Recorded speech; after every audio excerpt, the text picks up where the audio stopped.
কর্ম কর্ম করা কখনোই বন্ধ করবেন না।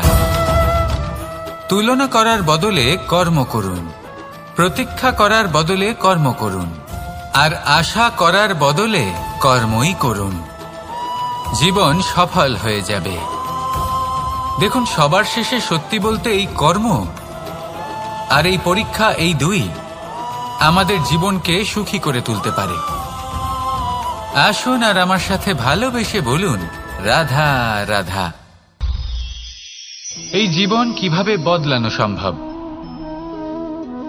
কিছু মানুষ বলেন যে নিরন্তর কাজ করলে, পুরুষার্থ পালন করলে এই জীবন বদলে ফেলা সম্ভব। আজ আমি আপনাকে বোঝাবো যে এক মুহূর্ত, সময় আর সিদ্ধান্ত কতটা গুরুত্বপূর্ণ হয়। এক মুহূর্তই যথেষ্ট। একটা মুহূর্ত এত শক্তিশালী হতে পারে যে তা আপনার সমগ্র জীবন পাল্টে দিতে পারে। এমন এক সময় ছিল শ্রীরামের কাছে, যখন ওনাকে সিদ্ধান্ত নিতে হয় যে উনি নিজের পিতার আদেশ পালন করতে বনবাসে যাবেন নাকি যাবেন না। উনি সেই আদেশ পালন করেছিলেন, তারপর সময় অনুসারে উপযুক্ত সিদ্ধান্ত নিলেন। আর আজ সকলের মনে বসবাস করেন শ্রীরাম। আর অন্যদিকে আছে রাবণ। ওনার কাছে একটা সময় ছিল, একটা সুযোগ ছিল নিজের প্রারব্ধকে শুভ করে তোলার। উনি ভুল করলেন আর মৃত্যু লাভ করলেন। নির্বাচন সবসময় আপনার হাতে, শুধু আপনাকে সময়কে বুঝতে হবে, সেই মুহূর্তকে বুঝতে হবে আর উচিত সিদ্ধান্ত নিতে হবে, ব্যাস। বুঝতে শিখুন এই সময়ের দাবি কি, বুঝতে শিখুন এই সময়ের ইচ্ছে কি, আর উচিত সিদ্ধান্ত নিন। আর আমার সাথে ভালোবেসে বলুন, রাধা রাধা। এই লক্ষ্য আসলে কি? এই লক্ষ্য তাই যা আমরা পেতে চাই। এই সংসারে সুখী কে হয়? সুখী সেই যে তার লক্ষ্য পেয়ে গেছে। দুঃখী কে হয়? দুঃখী সেই যে তার লক্ষ্য এখনো পায়নি। এবারে প্রশ্ন এখন এটাই যে লক্ষ্য সবাই পেতে চায়, লক্ষ্য পাওয়ার জন্য সবাই প্রাণপণ চেষ্টাও করে, তাহলে সবাই তাদের লক্ষ্যে পৌঁছতে পারে না কেন? ঠিক আছে, কোথাও না কোথাও কিছু না কিছু কমতি থেকেই যায়, যাই বাধা থাক। আজকে আমি আপনাকে একটা উপায় বলবো এই লক্ষ্য পাওয়ার জন্য। একটা কাগজ নিন, তাতে একটা চিহ্ন বানান, সেটাই হবে আপনার লক্ষ্য। এবারে সেই লক্ষ্যে পৌঁছানোর একটা পথ বানান।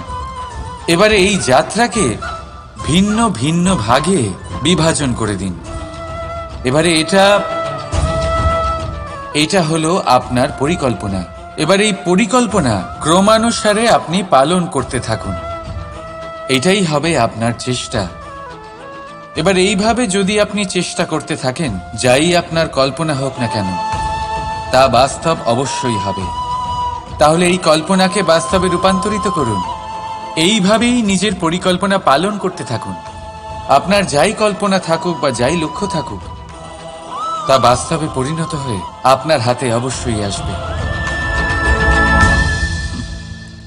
রাধা রাধা।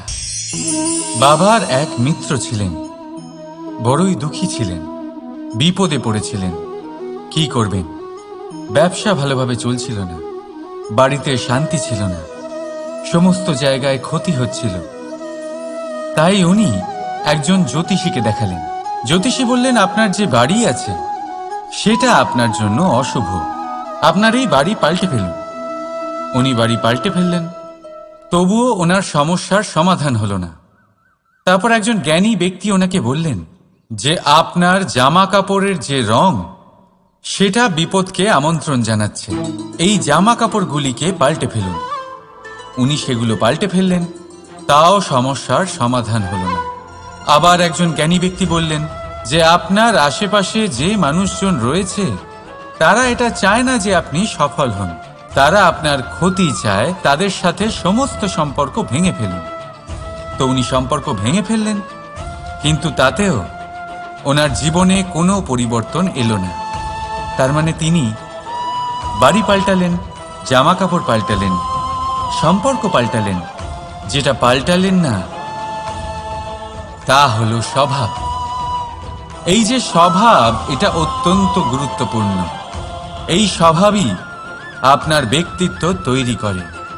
তাই নিজের স্বভাব শুধরে ফেলুন, তাতে ভালো পরিবর্তন আনুন, সব কিছু ভালোই হবে। রাধা রাধা। ক্রোধ। লোকে বলে যে এই ক্রোধ পাপেরই মূল, কিন্তু সত্যি কি এই ক্রোধ পাপের মূল? একটু ভেবে দেখুন, এই ক্রোধ বাস্তবে আসলে কি? এই ক্রোধ একটা অনুভূতি যা আপনার মধ্যে হঠাৎই অসীমিত তেজ সঞ্চালন করে। এবারে আমি আপনাকে কিছু উদাহরণ দিচ্ছি যাতে আপনি বুঝতে পারেন যে ক্রোধ আপনার জন্য ভালো কি না। যদি কারোর সাথে অন্যায় হয় আর এটা দেখে আপনার ক্রোধ হয়, আর এই ক্রোধ আপনাকে তার সাহায্য করতে প্রেরণা যোগায়, তাহলে এই ক্রোধ অবশ্যই ভালো। যদি কোথাও আপনি দেখেন যে কোনো নারীর উপরে অত্যাচার হচ্ছে আর সেটা দেখে আপনার ক্রোধ হয়, আর এই ক্রোধ আপনাকে তার সাহায্য করতে সাহস যোগায়, তাহলে এই ক্রোধ অবশ্যই ভালো। যদি এই সংসারে কোথাও আপনি কোনো অনৈতিক কাজ বা ছলনা দেখেন আর আপনার তাতে ক্রোধ না হয়, কিছুই অনুভব করেন না, তাহলে এটা কাপুরুষতা। তার মানে এটাই যে আপনি আপনার মনুষ্যত্ব হারিয়ে ফেলেছেন। তাই এটা বোঝার চেষ্টা করুন, আপনার ক্রোধের তেজের ব্যবহারের ওপরে নির্ভরশীল হল এই ক্রোধ আপনার জন্য পাপের সমান, নাকি এই ক্রোধ আপনার জন্য পুণ্যের স্থাপক। রাধা রাধা। এই ফুল যখন গাছে থাকে তখন এই রূপ আমাদের আকর্ষণ করে।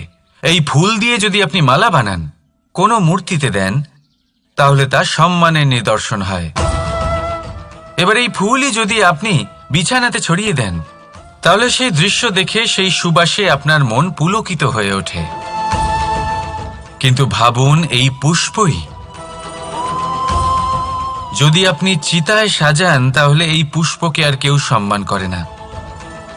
একই রকম কথা, সেই একই পুষ্প এক পরিস্থিতিতে সম্মান পাচ্ছে, এক পরিস্থিতিতে নয়। কেন? কারণ এতেই লুকিয়ে রয়েছে একটা গুরুত্বপূর্ণ শিক্ষা। এর সারমর্ম হলো এটাই যে এই সম্মান ব্যক্তি বা বস্তুকে করা হয় না, সম্মান করা হয় সময় এবং পরিস্থিতিকে। এবার এই যে সময়, তা কখনোই আমাদের বশে থাকে না, আমাদের বশে থাকে পরিস্থিতি। আমাদের পরিস্থিতি কেমন হবে তার সিদ্ধান্ত স্বয়ং আমরাই নিই, আর যেরকম আমাদের পরিস্থিতি হবে সেরকমই আমাদের সম্মান করা হবে। তাহলে আসুন আমার সাথে ভালোবেসে বলুন, রাধা রাধা। আপনি কখনো কোনো ঝর্ণার ধারে বসে থাকুন আর সেই ধ্বনি শুনতে থাকুন।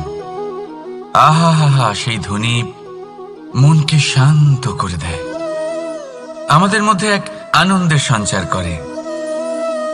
একেই আমি বলি নৈসর্গিক সঙ্গীত। কখনো ভেবে দেখেছেন এই সঙ্গীত উৎপন্ন করার জন্য জলকে কত পরিশ্রম করতে হয়, কি না করতে হয়? ভেবে দেখুন, সেই জল কোথা কোথা থেকে পড়েছে, কত কত পাথরের সাথে ধাক্কা খেয়েছে, কত তীক্ষ্ণ পাথরের সাথে সম্মুখীন হয়েছে, তাকে কিভাবে পার করেছে, নিজের শরীরের সাথে লেগে থাকা সেই পাথরের সাথে কিভাবে সংঘর্ষ করেছে, কিভাবে সামনে এগিয়েছে। ভাবুন, এই সব কিছু হওয়ার পরেই সেই সঙ্গীত উৎপন্ন হয়েছে। এই ঝর্ণার এই মধুর সঙ্গীত কখনো আপনার কান পর্যন্ত পৌঁছতই না যদি সেই জলের বিরোধিতা করার জন্য সেই পাথর না থাকত। এর সারমর্ম কি হতে পারে? সারমর্ম হলো একটাই, এই সব বাধার সম্মুখীন হন, এদের থেকে দূরে পালাবেন না, কারণ এই বাধা হলো নৈসর্গিক। সবার জীবনে এই বাধা রয়েছে, তার সম্মুখীন হন, জীবনের সামনে এগোন। আর আপনিও নিজের ভেতর থেকে সৃষ্টি করুন এই নৈসর্গিক সঙ্গীত, আর এই সংসারে ছড়িয়ে দিন শান্তি আর প্রসন্নতা। রাধা রাধা।